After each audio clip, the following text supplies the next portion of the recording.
والصلاة والسلام على سيد الأنبياء والمرسلين أما بعد فأعوذ بالله من الشيطان الرجيم بسم الله الرحمن الرحيم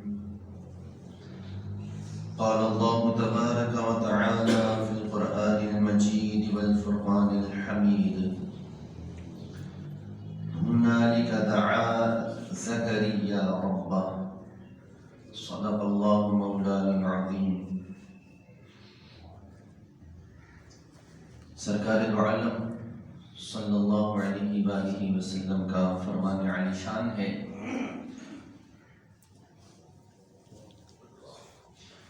جو شخص بروز جمعہ مجھ پر 80 مرتبہ درود پاک پڑھتا ہے، اللہ تبارک و تعالی اس کے 80 سال کے گناہوں کو معاف فرما دیتا ہے۔ صلو علی الحبیب صلی اللہ تعالی علی محمد صلی اللہ علیہ وآلہ وسلم، صلاۃ و سلام علیک یا سیدی یا رسول اللہ۔ یہاں جو 80 سال کے گناہوں کی معافی کا ذکر ہے، اس سے مراد صغیرہ گناہ ہے کہ کبیرہ گناہ جو ہیں وہ تو توبہ سے معاف ہوتے ہیں۔ ہمارا موضوع دعا سے متعلق جاری تھا، آج اس کی انشاءاللہ آخری ختمی نشست ہوگی۔ دعا کے حوالے سے کلام مجید فرقان حمید کی مختلف آیات کی تفسیر کے ضمن میں ہم نے کافی کام کی باتیں سیکھنے کی سعادت حاصل کی ہے۔ آج انشاءاللہ عز و جل علماء کرام نے دعا سے متعلق جو مخصوص الفاظ ارشاد فرمائے کہ ان الفاظ کے ذریعے سے اگر دعا کی جائے تو اللہ تبارک و تعالیٰ دعا کو قبول فرماتا ہے، ان الفاظ کا انشاءاللہ تذکرہ سنیں گے اور اس پر عمل کی بھی کوشش کریں گے۔ پھر اللہ تبارک و تعالیٰ نے دعا کی مقبولیت کے لیے کچھ مخصوص اوقات بھی رکھے ہیں کہ جو اللہ کے بندوں نے بیان کیے ہیں کہ اگر ان اوقات کے اندر دعا کی جائے تو اللہ تعالیٰ رد نہیں فرماتا، قبول فرماتا ہے۔ تو ان میں سے چند اوقات بھی کہ جن کے اندر اللہ تعالیٰ دعائیں قبول فرماتا ہے، ان کا تذکرہ بھی انشاءاللہ کریں گے۔ اور اللہ تبارک و تعالیٰ نے کچھ مقام ایسے مبارک بنائے ہیں کہ جن مقامات پر اگر کوئی دعا مانگتا ہے تو اللہ تعالیٰ اس مکان کی برکت کی وجہ سے دعا کو رد نہیں فرماتا۔ تو ان مخصوص جگہوں کا بھی تذکرہ انشاءاللہ کریں گے۔ اللہ تعالیٰ سے دعا ہے کہ اللہ تعالیٰ ہمیں دعا کرنا سکھا دے، کہ ہمیں دعا کرنا آ جائے، اللہ سے مانگنا آ جائے، اس کا طریقہ آ جائے، اس کا سلیقہ آ جائے، ہماری دعائیں بھی اللہ تعالیٰ کی بارگاہ میں مقبول ہونا شروع ہو جائے۔ اللہ تعالیٰ ہم سب کو مستجاب الدعوات بنا دے۔ اللہ تبارک و تعالیٰ کا کلام مجید فرقان حمید دعا کے حوالے سے ہماری رہنمائی کرتا ہے۔ اعلیٰ حضرت رحمۃ اللہ تعالی علیہ کے والد گرامی مولانا نبی علی خان رحمۃ اللہ تعالی علیہ، آپ نے ایک کتاب لکھی دعا کے موضوع پر، احسن الوعاء لآداب الدعاء کے نام سے۔ پھر اس کتاب پر حاشیہ لکھا اعلیٰ حضرت رحمۃ اللہ تعالی علیہ نے، اور کچھ مزید چیزیں اس کتاب کے اندر اعلیٰ حضرت رحمۃ اللہ تعالی علیہ نے ایڈ فرما دی۔ تو یہ بڑی پیاری کتاب ہے، اس میں دعا کے موضوع پر سیر حاصل گفتگو ہے، بڑا پیارا کلام موجود ہے۔ تو اگر ممکن ہو تو اس رسالے کو بھی آپ پڑھ سکتے ہیں۔ یہ رسالہ بھی کتاب کی صورت میں ہے اور مکتبۃ المدینہ سے فضائل دعا کے نام سے یہ آپ کو مل جائے گا۔ اس کے اندر اعلیٰ حضرت رحمۃ اللہ تعالی علیہ کے والد گرامی نے دعا کے مختلف آداب ذکر فرمائے کہ جن کے ذریعے سے اللہ تبارک و تعالیٰ اگر ان آداب کو ملحوظ رکھا جائے تو اللہ تبارک و تعالیٰ بندے کی دعا کو قبول فرماتا ہے۔ تو اعلیٰ حضرت رحمۃ اللہ تعالی علیہ کے والد گرامی نے جو آداب لکھے، ان میں اعلیٰ حضرت نے اپنی طرف سے بھی کچھ آداب ایڈ کیے۔ تو جو اپنی طرف سے ایڈ کیے ان میں سے 2 ہم سنتے ہیں اور کوشش کریں گے کہ ان پر انشاءاللہ عمل بھی ہو۔ آپ فرماتے ہیں کہ دعا کرے تو شروع میں اللہ تبارک و تعالیٰ کو اس کے محبوب یعنی پیارے ناموں سے پکارے، اللہ کو اس کے پیارے ناموں سے ذکر کرے، یاد کرے۔ اور پیارے نام کیا ہیں؟ رسول اللہ صلی اللہ علیہ وآلہ وسلم ارشاد فرماتے ہیں، مستدرک کی حدیث پاک ہے کہ اللہ تعالی نے اسم پاک ارحم الراحمین، یہ ہم سنتے رہتے ہیں، بولتے بھی ہیں کہ سب رحم کرنے والوں میں سب سے زیادہ رحم کرنے والا یقیناً ہو اللہ تبارک و تعالیٰ کی ذات اقدس۔ تو رسول اللہ صلی اللہ علیہ وسلم نے ارشاد فرمایا، اللہ تبارک و تعالیٰ نے اسم پاک ارحم الراحمین پر ایک فرشتہ مقرر فرما رکھا ہے، اس نام پر ارحم الراحمین پر۔ وہ فرشتہ کیا کرتا؟ ایک مقرر ہے فرشتہ کہ جو شخص اس نام کو ارحم الراحمین کو 3 مرتبہ کہہ لیتا ہے، یا ارحم الراحمین، یا ارحم الراحمین، یا ارحم الراحمین، جو اللہ تبارک و تعالیٰ کے اس نام کو 3 مرتبہ کہہ لیتا ہے تو اللہ تبارک و تعالیٰ نے اس نام پر جو فرشتہ مقرر فرمایا ہے وہ فرشتہ ندا کرتا ہے، پکار کرتا ہے اور کہتا ہے مانگ کہ ارحم الراحمین کی رحمت تیری طرف متوجہ ہو چکی ہے، اب مانگے جا اللہ تبارک و تعالیٰ عطا فرمائے۔ تو کتنا قیمتی ضابطہ ہے، کتنا قیمتی ضابطہ ہے کہ ہم اپنی دعاؤں کے اندر اللہ تبارک و تعالیٰ کے اس نام کو بھی ذکر کرنا شروع کریں، یا ارحم الراحمین، یا ارحم الراحمین، یا ارحم الراحمین، 3 مرتبہ دعا کے اندر کہہ لیا کریں کہ اس کی برکت سے انشاءاللہ اللہ کی رحمت متوجہ ہوگی اور آپ کی دعائیں قبول ہوں گی انشاءاللہ۔ تو یہ بڑے بابرکت نام ہیں۔ اچھا، دعاؤں کے اندر ہم مختلف نام ذکر کرتے ہیں، یا ربنا یہ بھی ذکر کرتے ہیں، اے ہمارے رب، بڑا پیارا نام ہے، رب پالنے والے۔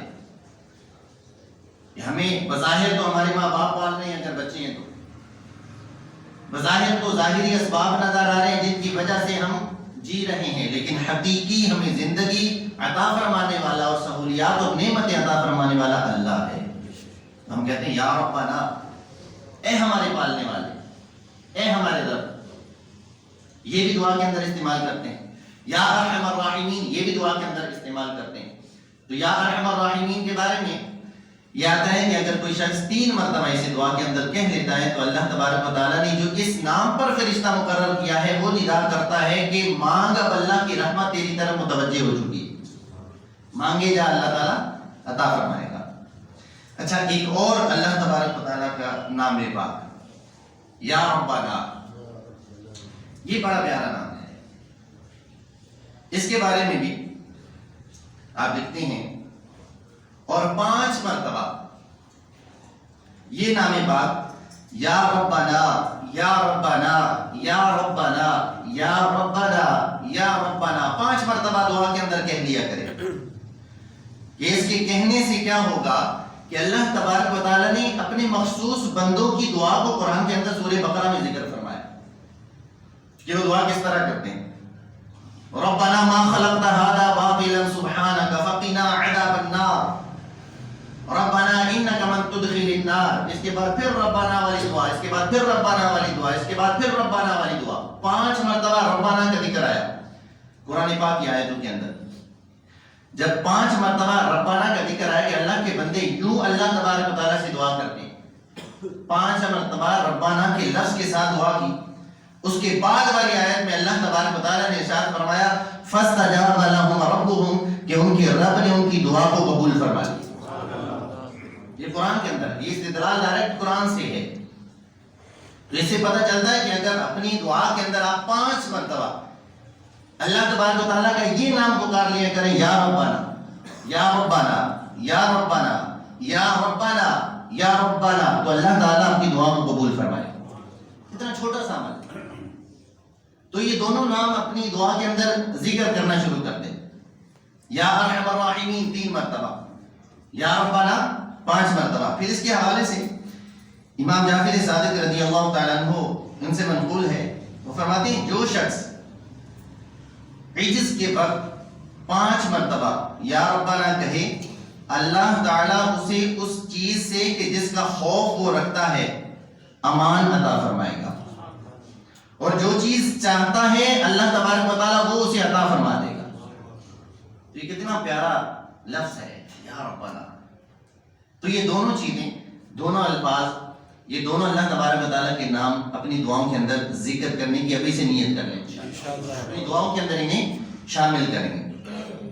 پھر اللہ تبارک و تعالیٰ نے کچھ اوقات کے اندر بڑی برکت رکھی ہے، کچھ مخصوص وقت ایسے ہیں کہ جن کے اندر اللہ تبارک و تعالیٰ دعاؤں کو قبول فرماتا ہے۔ ان میں سے چند ایک میں ذکر کر دیتا ہوں۔ آج جمعۃ المبارک کا دن ہے۔ جمعۃ المبارک کا دن بڑا برکت والا ہے۔ اللہ تبارک و تعالیٰ شب جمعہ کو بھی دعائیں قبول فرماتا ہے، یعنی جمعے والے دن سے پہلے جو رات ہوتی اس رات کو بھی اللہ تبارک و تعالیٰ دعائیں قبول فرماتا ہے۔ اور اللہ تبارک و تعالیٰ جمعے والے دن کو خاص اللہ تعالیٰ نے برکتیں دی ہیں کہ جمعے والے دن دعا کس کس وقت میں مقبول ہوتی ہے، کہ امام کے حوالے سے آتا ہے، امام جب منبر پر خطبے کے لیے آتا ہے تو جب تک سلام نہ پھیر لے نماز کا تب تک درمیان میں جو دعا کی جاتی ہے اللہ تعالیٰ قبول فرماتا ہے۔ کتنا بابرکت وقت ہے یہ۔ پھر دو خطبوں کے درمیان جب امام بیٹھتا ہے، اس دو خطبوں کے درمیان میں جو وقت ہے اس کے اندر اللہ تعالیٰ دعاؤں کو قبول فرماتا ہے۔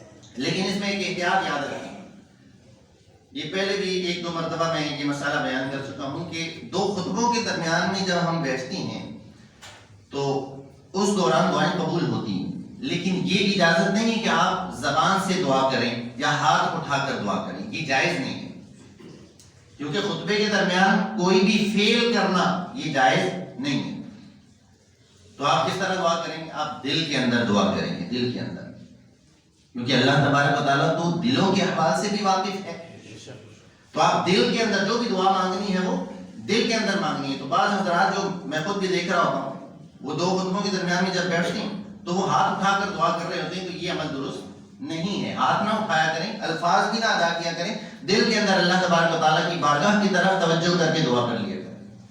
تو جمعے کے وقت میں یہ ایک مخصوص وقت ہے جس میں اللہ تبارک و تعالیٰ دعاؤں کو قبول فرماتا ہے۔ پھر جمعے ہی کے دن نماز عصر کے بعد مغرب تک کا جو وقت ہوتا ہے، مغرب کے قریب کا جو وقت ہوتا ہے، اس وقت میں بھی اللہ تعالیٰ دعاؤں کو قبول فرماتا ہے۔ تو یہ خاص جمعے کا دن ہی دیکھ لیں کہ اللہ تبارک و تعالیٰ نے اس کے اندر کیسی بابرکت وقت رکھے ہیں کہ جن وقتوں کے اندر اللہ تعالیٰ دعاؤں کو قبول فرماتا ہے۔ پھر اللہ کے حبیب صلی اللہ علیہ وآلہ وسلم کی ایک بڑی پیاری دعا ہے، قرآن پاک کے اندر بھی وہ مذکور ہے۔ حضور علیہ السلام کے بارے میں آتا ہے بخاری شریف کے اندر کتاب الدعوات کے اندر، یہ حدیث پاک بھی موجود ہے۔ حضرت انس رضی اللہ تعالیٰ عنہ اس کے راوی ہیں۔ آپ فرماتے ہیں کہ رسول اللہ صلی اللہ علیہ وآلہ وسلم ایک دعا بڑی کثرت سے کیا کرتے تھے۔ دیکھیں نا، حضور علیہ السلام جس دعا کو کثرت سے کیا کرتے تھے، جب وہ دعا ہمیں پتہ چل جائے تو ہمیں بھی کثرت سے کرنی چاہیے، ہمیں بھی نیت کرنی چاہیے کہ ہم بھی وہ دعا کثرت سے کریں گے۔ حضرت انس رضی اللہ تعالیٰ عنہ بیان کرتے ہیں کہ ایک دعا رسول اللہ صلی اللہ علیہ وآلہ وسلم بڑی کثرت سے کیا کرتے تھے، اور وہ دعا کیا ہے؟ ربنا آتنا فی الدنیا حسنہ وفی الآخرۃ حسنہ وقنا عذاب النار۔ یہ دعا بڑی قیمتی ہے، بڑی قیمتی دعا ہے۔ اس کے اندر دنیا کے خزانے بھی سارے کے سارے شامل ہو جاتے ہیں اور اخروی خزانے بھی سارے شامل ہو جاتے ہیں۔ بڑی جامع دعا ہے۔ اس کے اندر ہے کیا؟ ربنا آتینا فی الدنیا حسنہ، یا رب ہمیں دنیا کے اندر بھی بھلائی عطا فرما، وفی الآخرۃ حسنہ، اور آخرت میں بھی بھلائی عطا فرما۔ بھلائی کے اندر ہر چیز آ جاتی ہے، دنیا کی بھی ہر چیز اور آخرت کی بھلائی میں آخرت کی ہر چیز۔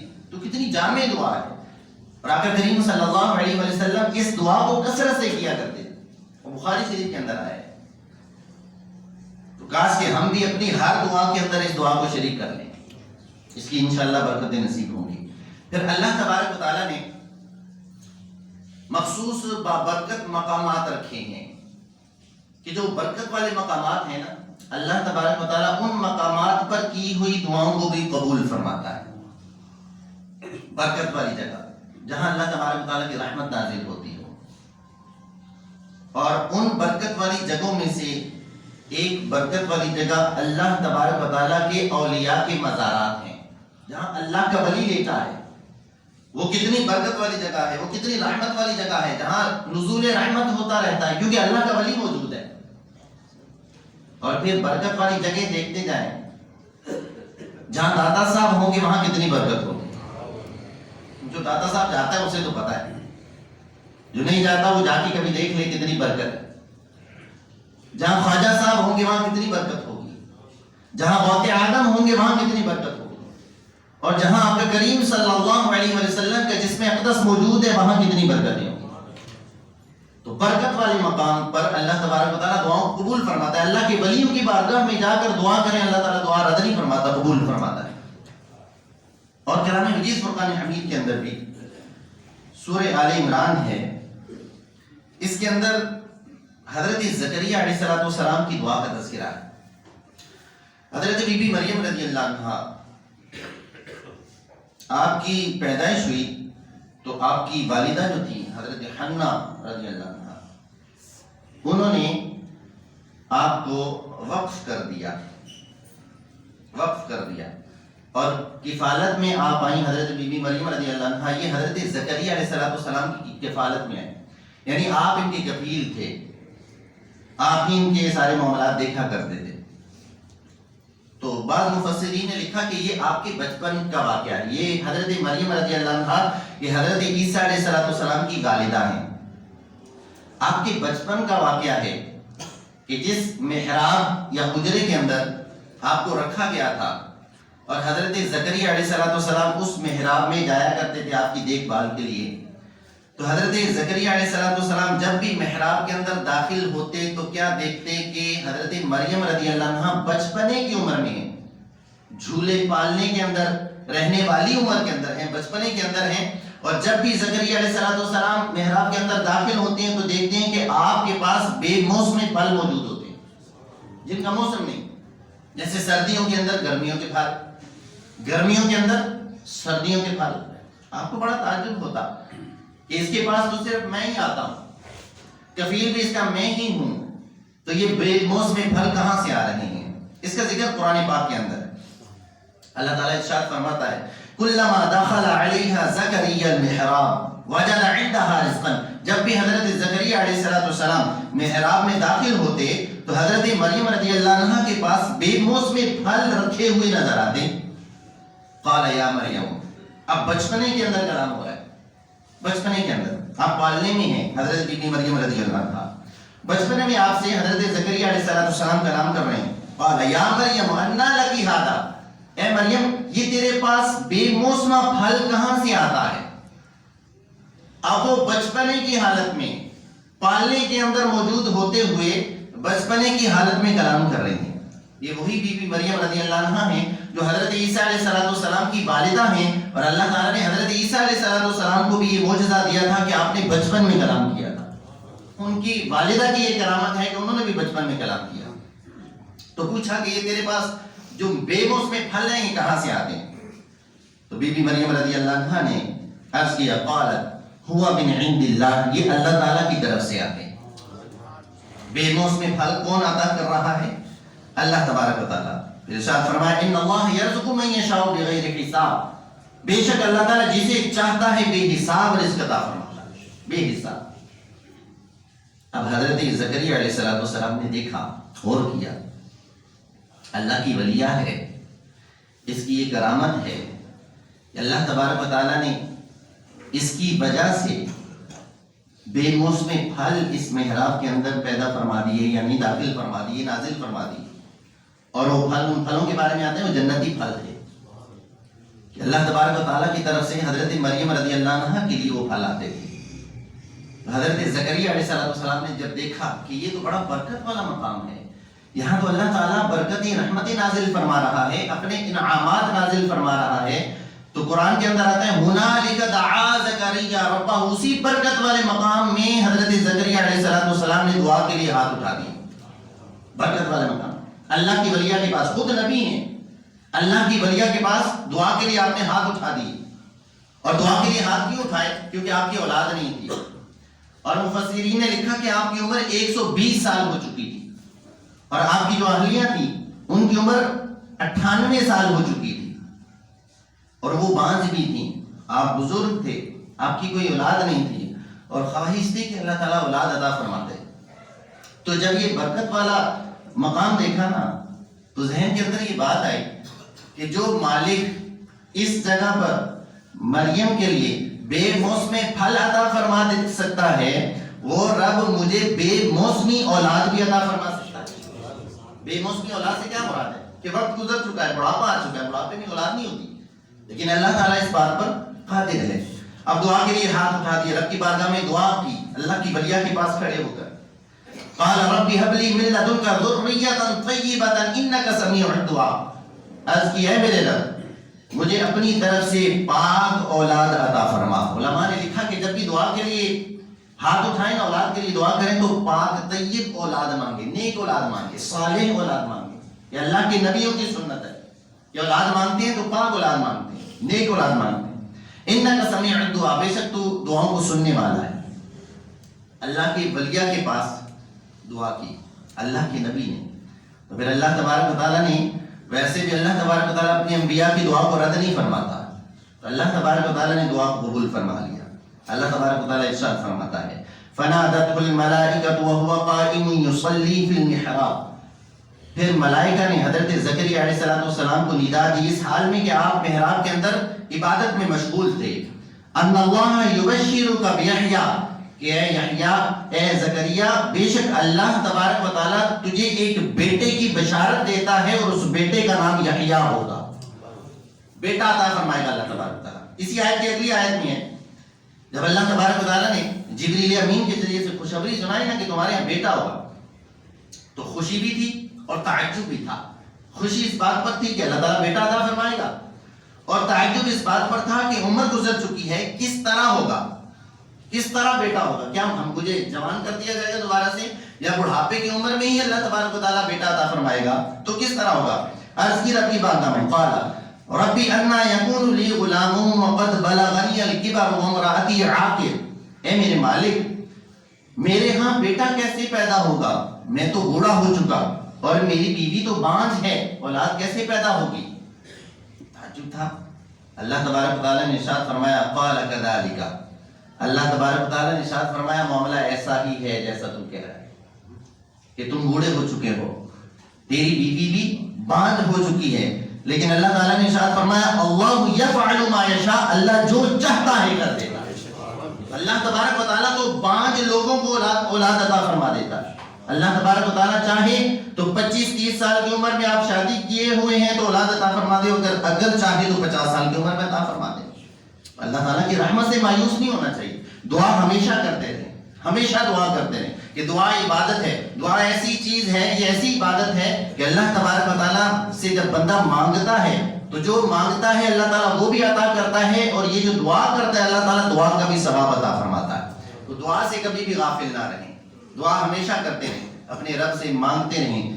کہ روایت کے اندر آتا ہے آقا کریم صلی اللہ علیہ وسلم نے ارشاد فرمایا کہ اللہ تبارک و تعالیٰ اس شخص پر غضب فرماتا ہے کہ جو اللہ تعالیٰ سے دعا نہیں مانگتا، غضب فرماتا ہے۔